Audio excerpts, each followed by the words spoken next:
So this project is absolutely beautiful, and we've just been discussing it. It reminds us of Neapolitan ice cream, which isn't very reflective of Christmas, but actually at Christmas all my tree is pink and burgundy. So whatever you see in it is whatever it is, but I love it. I think it's really, really pretty, and I love that soft rose pink. It's very gentle and it's very, very delicate. I love it. So we're gonna make this card, and your measurements, etc., as always, will be in your step-by-steps in your magazine. So we've taken a card blank and we've just cut away about a third of the front, and then we've lined the inside with this lovely soft pink and the beautiful paper on there. And then we've done the same on this one. So we've just cut it so it's slightly smaller, so it shows out that white, which helps it all pop out, and just lovely. So you've got the lace at the bottom of both pieces as well. So I'm really pleased that they haven't put tape on this one, because I can use my wet glue, which is quicker. And I like that. I know, I should just do it all myself. Right, so let's pop that onto there like that. Give it a good firm press down. Allow that glue to bond. And then we can pop that to one side while we build this wreath. So we have these foundation pieces.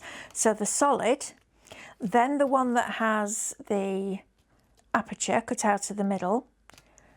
And when you're looking at something like this, obviously it's not symmetrical. So find a point like this part that sticks out here, and find the same point on the pink one, so it's easy to line up for you. Okay, so you still got that nice warm pink in the middle, and then we go into this more almost like a mink colour or a very warm grey colour, which is very pretty, and it works perfectly. So we'll pull the colours out of the pinecone wreath and match them up for the mats and layers. So a really cohesive project, very, very pretty. I'd be delighted if anybody sent me this for Christmas.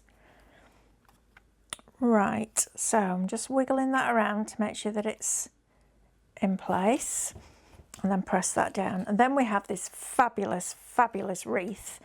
Now again, I can see that that's the bit that stuck out further, and I'm going to position that on top of there. And then you just have this really lovely soft colour all the way around the outside edge, but you've still got that pop of pink in the middle. And I'm going to keep this flat just because we're going to be adding dimension with the other layers, so I don't want to overwhelm or make it too top heavy. And we're just going to position that into place as well. Okay, so that's our basic wreath. Now that just by itself looks amazing. So if you don't want to add all the extra layers in, you don't have to, but they do look fabulous if you do.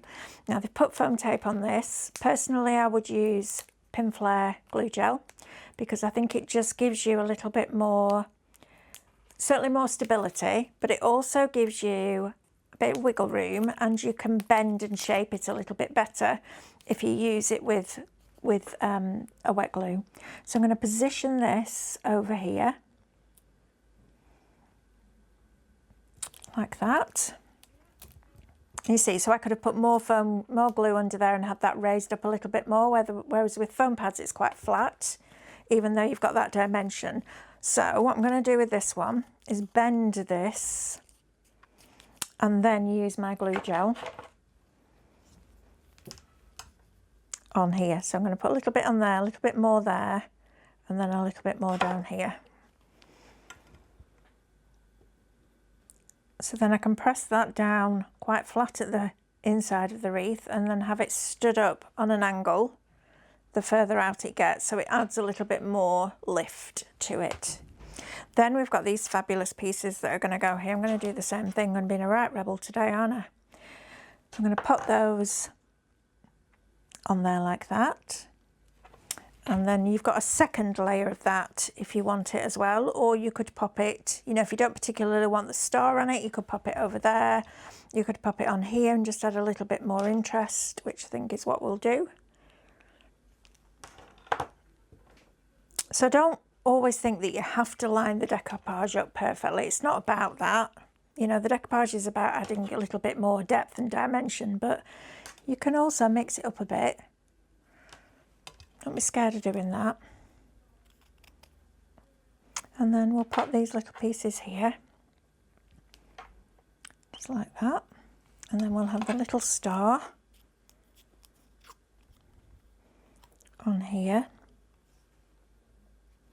So we need to, oh, I think my glue's going a little bit wild. I think I've filled the tube. It's like something, you know, when you get those like creams and you pierce the top and it all just comes out in a little curly wig. That's what it's like. Let's get that glue used up. There we go.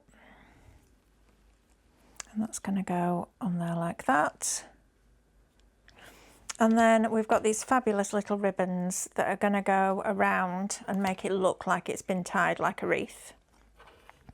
And again, I would use this for home decor as well. I think it would work really nicely for home decor in a frame. Would look very pretty. You know, think about changing up your decor in your home for Christmas, not just putting your Christmas tree up, but actually I change like the cushion covers and things like that when it gets into different seasons. So it doesn't cost a lot of money to do it because you just bring them out year after year. In fact, when we first moved into the house that we live in now, I went out and I spent quite a lot of money on Christmas decorations, but I haven't bought any since because they're just so beautiful that I just have the Christmas tree the same every year. Unless Alice, my little granddaughter, gets hold of it, and then it's just really random. So I've given her own Christmas tree now, so she can put what she wants on that, because I'm a bit funny about things like that. And then I've got my Christmas wishes sentiment that is going to sit on that lovely little mat, and we've got a different one on the other version, so we can decide what sentiment you want. And then this is just going to come in here, and we're going to position this on to the front of our card. So I'm going to have it that way, I think. So bear in mind that you are only going to be sticking it on half of the wreath.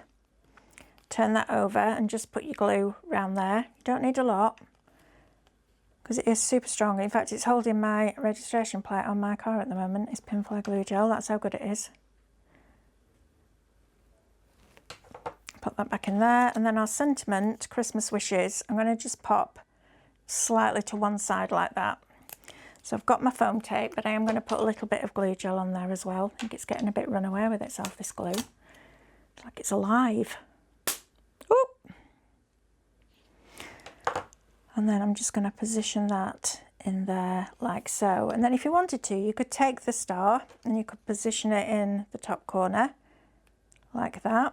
And you could take a couple of little pine cones and just position those on there. And then we've got a couple of little like white little snowballs that can just position on there. So just have a play around with the composition. That's what it's all about, isn't it? Being creative. Like that. Happy with that. So your original one, they've gone in and added some glitter. I'm not going to make you sit there and watch me put glue on and then add glitter, but just a little bit sparkly. And then the one that we've just created now, very, very similar to that one, just a different sentiment and in a slightly different position, but both very, very pretty. So, oh, yeah, you need to leave Pinfly glue gel to dry for a little while. That's the tip, okay? Don't just hold it up, but you're not going to be holding yours up to a camera, are you? So you'll be fine.